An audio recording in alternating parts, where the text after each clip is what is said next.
Support ہے اس کو غائب کر دیا. تو دکھانا کیا پھر میڈیا پہ؟ اور پھر صحافی چپ کر کے. یعنی میں آج دیکھنا چاہتا تھا کہ کتنے میں دم ہے. کیا واقعی آپ آزادی رائے اور آزادی میڈیا کے ساتھ کھڑے تھے، یا آپ کو کتنوں کو صرف یہ آزادی رائے کے پیچھے چھپ کے ایجنڈاز کے اوپر کام کر رہے تھے، اور مالکان کے جو ایجنڈاز ہیں ان کے اوپر کام کر رہے تھے، اور مالکان ان سے فائدہ اٹھاتے ہیں. ان کو اتنا فائدہ اس سے نہیں ہوتا جو چینل سے ملتا ہے، ان کو جو بزنسز میں فائدہ ہوتا ہے. تو کتنے صحافی تھے جو ان ایجنڈاز پہ چل رہے تھے. اللہ کا کرم یہ ہے کہ دودھ کا دودھ پانی کا پانی ہو رہا ہے. اس مشکل وقت میں لوگوں کا پتہ چلتا جا رہا ہے، اور میڈیا کی پوری سمجھ آنی شروع ہو گئی ہے کہ میڈیا کدھر کھڑا ہے. اور لوگ سارے سوشل میڈیا پہ چلے گئے ہیں، اور سوشل میڈیا سے اب انفارمیشن لے رہے ہیں، کیونکہ اس قوم کو تو پتہ چل گیا کہ میڈیا اب سینسر ہو گیا بالکل. اور اس کے بعد جو اگلی بات کرتا ہوں کہ اب اس کے بعد ہماری اکانومی آ گئی، ہماری جمہوریت بھی ختم، جمہوری ادارے بھی ختم، صرف ایک پارٹی کو باہر رکھنے. لیکن جو سب سے بڑا اس وقت جو ملک کو خطرہ ہے وہ تو ہماری معیشت کا ہے. اکانومی ہماری بیٹھ گئی ہے. میں صرف پھر سے اپنی قوم کو بتانا چاہتا ہوں کہ اس وقت اکانومی کا حال کیا ہے. ہم جب چھوڑ کے گئے تھے 6.1% پہ ہماری اکانومی بڑھ رہی تھی، یعنی دولت میں اضافہ ہو رہا تھا ملک میں. اور میں پھر یہ کہوں کہ یہ پاکستان کی تاریخ میں پہلی دفعہ امریکی ڈالرز نہ آنے کے، جو کہ ایوب خان کے دور میں آئے، ضیاء کے دور میں آئے، مشرف کے دور میں آئے، تب گروتھ ریٹ اوپر تھی. یہ پہلی دفعہ ہے کہ 2 سال ہماری ایوریج 6% پہ اکانومی گزری، کوئی باہر سے ڈالر نہیں آ رہے تھے. آل راؤنڈ انڈسٹری اچھا کر رہی تھی، زراعت اچھا کر رہی تھی، سروسز میں اضافہ ہو رہا تھا. تو جب ملک اوپر جا رہا تھا 6% پہ، ادھر سے سازش کر کے ایک آدمی نے بند کمرے میں فیصلہ کر کے گورنمنٹ کرائی. اب آج دیکھیں ذرا کیا حالات ہیں. پاکستان کی 6.1% سے آج ہماری گروتھ ریٹ یعنی اکانومی میں جو اضافہ ہے وہ پہنچ گئی ہے 0.3 پہ. انڈیا اس وقت 7.2% پہ بڑھ رہی ہے، آگے گروتھ ریٹ آگے. بنگلہ دیش 5.5% پہ بڑھ رہی ہے، اور ہم 0.3 پہ پہنچ چکے ہیں. ایک سال کے اندر ہمارا جو ملک کا جو ایکسپورٹس ہیں، دیکھیں نا، جب تک آمدنی آتی ہے ڈالر سے تو ہماری ایکسپورٹ تو ہر سال بڑھ رہی تھی. اس وقت اور ایکسپورٹس یعنی ڈالرز اندر آتے ہیں جب چیزیں بیچتے ہیں، 13.6% پہ ایکسپورٹس گری ہیں ایک سال میں. اور جو دوسری چیز ڈالرز اندر آتے ہیں ریمیٹنسز سے، وہ 13% پہ گری ہیں ریمیٹنسز. ان کا ملا کے، اور پھر جو انویسٹمنٹ ہے، جو باہر سے انویسٹمنٹ آتی ہے، ڈالرز آتے ہیں نا، وہ 90% گر گئے ہیں. ایک سال میں 90% انویسٹمنٹ گر گئی ہے. اور ہمارا جو روشن ڈیجیٹل ہم نے اکاؤنٹ کھولا تھا، جو 1.5 سال میں $5 ارب پہ پہنچ گیا تھا، وہ آج اس میں پیسے نکال رہے ہیں لوگ. یعنی کہ جو بیرون ملک پاکستانی ہمارا سب سے بڑا احساس ہے، وہ اعتماد کھو بیٹھا ہے اس گورنمنٹ پہ. تو جب ٹوٹل ہمارا ہم نے کتنا ایک سال کے اندر نقصان کتنا ہوا ہے انویسٹمنٹ میں، اور اس پہ انویسٹمنٹ پہ اور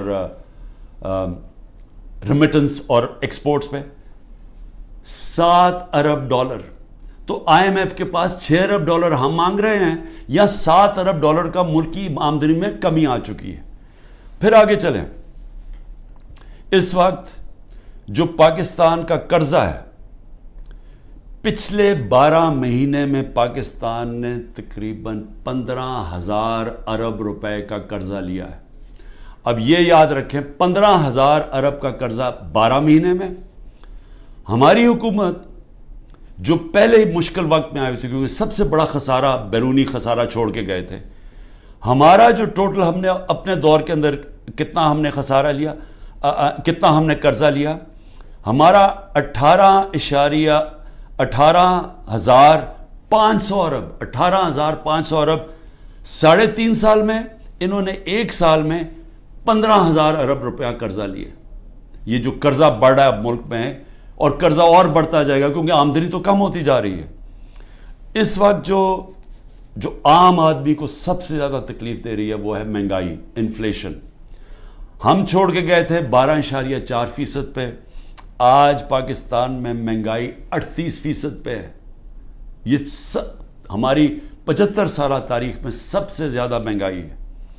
پھر اس سے زیادہ خوفناک ہے جو کھانے پینے کی چیزیں ہیں، جو فوڈ انفلیشن ہے وہ 48% پہ ہے. یعنی جو عام آدمی کو سب سے زیادہ تکلیف دے رہی ہے کھانے پینے کی چیزیں، وہ 48% پہ ہماری انفلیشن ہے. سری لنکا جس کا ہمارے سے زیادہ برا حال ہے وہ اپنی مہنگائی کم کر کے 25% پہ لے آیا ہے. یاد رکھیں سری لنکا میں لوگ سڑکوں کے اوپر آ گئے تھے مہنگائی کی وجہ سے، آج وہ 25% پہ آ گئی ہے، جبکہ پاکستان کی مہنگائی 38% پہ پہنچ گئی ہے. اور پھر جو انٹرنیشنل جو قیمتیں جس کی وجہ سے ہمارے دور پہ مہنگائی لوگ کر رہے تھے، 30% کموڈٹی کی قیمت انٹرنیشنلی گری ہیں. یعنی تیل، جو انرجی پرائسز تھے، جو پام آئل تھا، یعنی جو ہم گھی منگواتے تھے، وہ آج آدھی قیمت پہ ہے. لیکن اوورآل 30% دنیا میں یہ جو چیزیں مہنگائی بڑھا رہی تھی وہ کم ہو گئی ہیں، اور پاکستان میں اب یہ بڑھتی جا رہی ہیں. اور پھر 2-3 اور چیزیں یہ ذرا آپ دیکھ لیں کہ ہمارے پاس کوئی اب روڈ میپ نہیں ہے کہ ہم نے $30 ارب جون 2024 تک واپس کرنا ہے. ہمارے پاس کوئی روڈ میپ نہیں ہے کہ ہم نے تقریباً 1 سال میں $30 ارب واپس کرنا ہے، کیونکہ ڈالر کی جو انکم ہے وہ تو کم ہوتی جا رہی ہے. اور پھر سارے ہمارے اس وقت کم ہو گئے. جو ہم نے ہمارا ریکارڈ ٹیکسز ہم نے اکٹھے کیے تھے وہ ریکارڈ ٹیکسز بھی نیچے چلے گئے ہیں، اور ہماری جتنی بھی ٹارگٹس ہیں اس گورنمنٹ نے مس کر دی ہیں. جو اس وقت سود ہے وہ 21% ہے. تو انڈسٹری کیسے چلے گی؟ 21% سود پاکستان کی تاریخ میں سب سے زیادہ ہے، تو انڈسٹری کیسے چلے گی؟ اور پھر جو اس وقت سیل ہو رہی ہے ڈیزل کی، بجلی کی، سیمنٹ کی، وہ 20 سے 30% گر چکی ہے. اس کا مطلب بڑے طور پہ بے روزگاری آ رہی ہے، بے روزگاری آ چکی ہے. میں صرف اس کی آخر میں ڈاکٹر پاشا جو پاکستان میں سب سے بڑے اکانومسٹ مانے جاتے ہیں، بڑے نام ہیں ان کا، وہ کہہ رہے ہیں کہ 1 سال میں 10 کروڑ لوگ غربت کی لکیر سے نیچے گئے ہیں. اور وہ کہتے ہیں کہ 75 سالہ پاکستان کی تاریخ میں یہ سب سے برے حالات ہیں. تو میں اب پوچھتا ہوں کہ یہ لوگ جو کوشش ساری کی جا رہی ہے تحریک انصاف کو ہٹانے کی، وہ انہی لوگوں کو تو واپس لانے کی کوشش کی جا رہی ہے. یہ لوگ جو 1 سال کے اندر ملک کی معیشت تباہ کر دی ہے، میں یہ سمجھنے کی کوشش کر رہا ہوں کہ یہ پھر واپس آ کے، کیونکہ اگر تحریک انصاف کو ختم کریں گے تو یہی لوگ ہوں گے نا، اور ان تھوڑے سے اور لوگوں کو، ریلو کٹوں کو اکٹھا کر کے آپ کوئی اور پارٹی میں دھکیل کے ہمارے لوگ توڑ کے کر دیں گے. تو چلیں یہی سوچ لیں کہ تحریک انصاف ختم ہو گئی تو پھر یہی لوگ واپس آئیں گے. میرا سوال یہ ہے کہ یہ لوگ آ کے پھر کیا کریں گے؟ کہ اگر انہوں نے 1 سال میں ہماری معیشت کا بیڑا غرق کر کے رکھ دیا ہے، خود تو ان کو فرق ہی نہیں پڑا.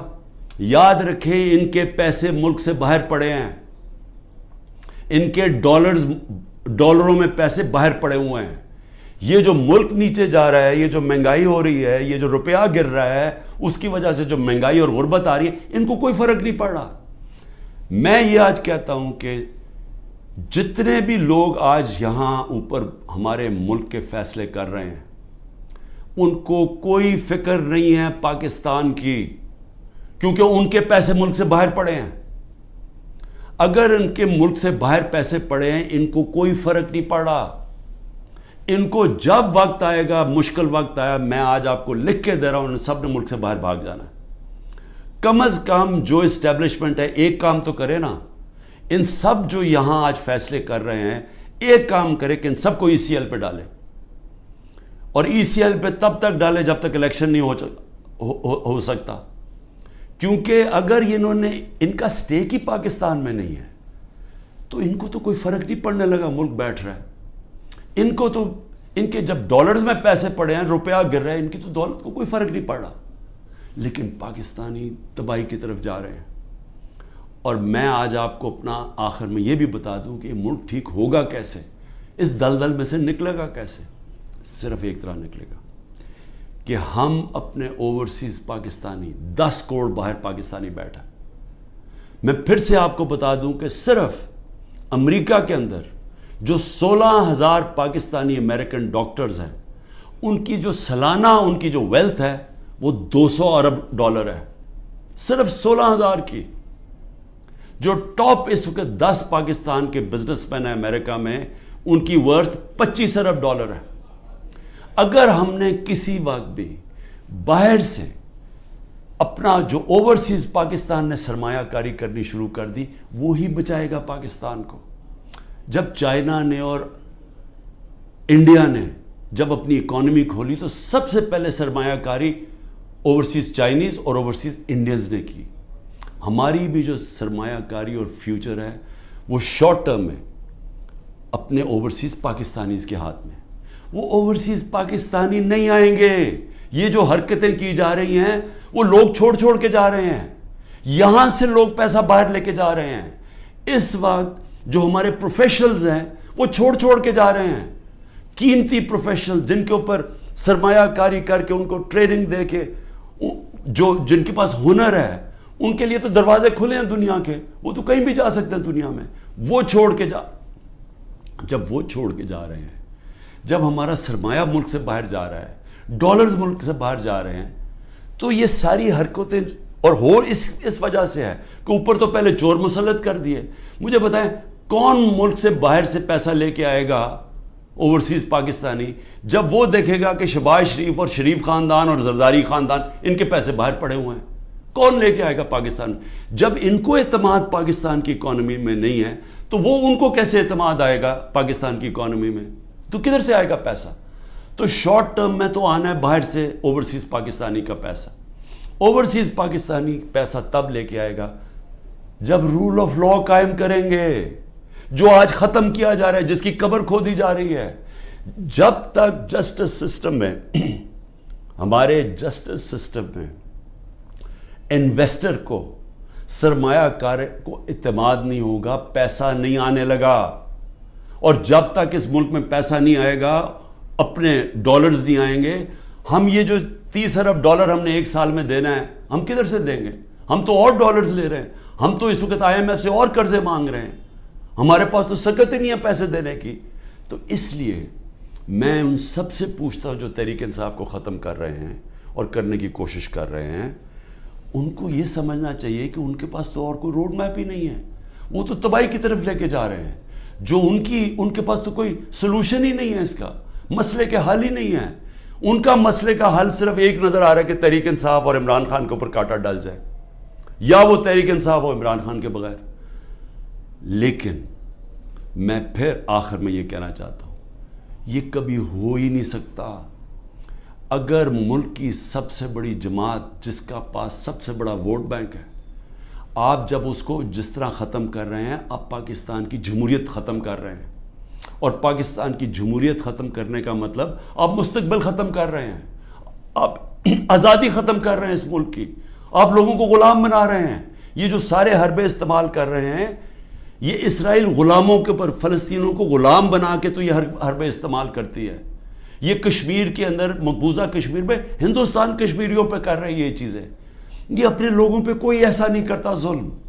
اور سب سے بڑی پارٹی کو جب آپ ختم کر رہے ہیں تو پھر سے میں آپ کو کہوں کہ جو آپ کو حربے استعمال کر رہے ہیں اور کرنے پڑیں گے، آگے اور کرنے پڑیں گے، کیونکہ سب سے بڑا ووٹ بینک ہے، وہ کدھر سے ختم ہوگا؟ تو اس کا مطلب مکمل طور پہ یہ ظلم کا نظام چلتا رہے گا۔ اور آخر میں جب بھی آپ سمجھیں گے کہ اب پارٹی ختم ہوگی، تب الیکشن کروائیں گے، وہ جمہوریت ختم ہو جائے گی۔ مجیب الرحمان کو جب انہوں نے اس کے خلاف کریک ڈاؤن کیا، ہم نے پاکستانیوں نے کریک ڈاؤن کیا، جس کو پرائم منسٹر بننا چاہیے تھا، اس کی پارٹی کو بین کر دیا، کلعدم کر دیا، تو اس کے بعد جو الیکشن کروایا اس کی کیا حیثیت تھی؟ کیا وہ ایسٹ پاکستان کے لوگوں نے مانا تھا وہ جو الیکشن کے بعد لوگ سامنے آئے تھے؟ کسی نے کوئی بھی ان میں سے بچا تھا جیسی واپس جب ان کے پاس ان کو وہ آزاد ہو گئے ہمارے سے؟ تو یہ بھی جو لوگ آپ الیکشن کروائیں گے یہ ریلو کٹوں کی، اور یہ جو سارے چوروں کو، اور یہ جو سب اکٹھے ہوئے ہیں منی لانڈررز، یہ جو ملک میں سزائے یافتہ بیل کے اوپر لوگ، تو جب اب کیا آپ کا خیال ہے کہ اس سے قوم مان جائے گی؟ ان کی کیا قوم ان کی حکومت مان جائے گی؟ وہ آج ہی نہیں مان رہی. وہ اتنے ڈرے ہوئے ہیں کہ سب کچھ ہو کے بھی وہ تو الیکشن سے بھاگ رہے ہیں. 10,000 ورکر بھی اندر ہیں، پھر بھی ڈرے ہوئے ہیں الیکشن کروانے میں، پھر بھی کہہ رہے ہیں کہ اگلی مارچ تک الیکشن ہوگا.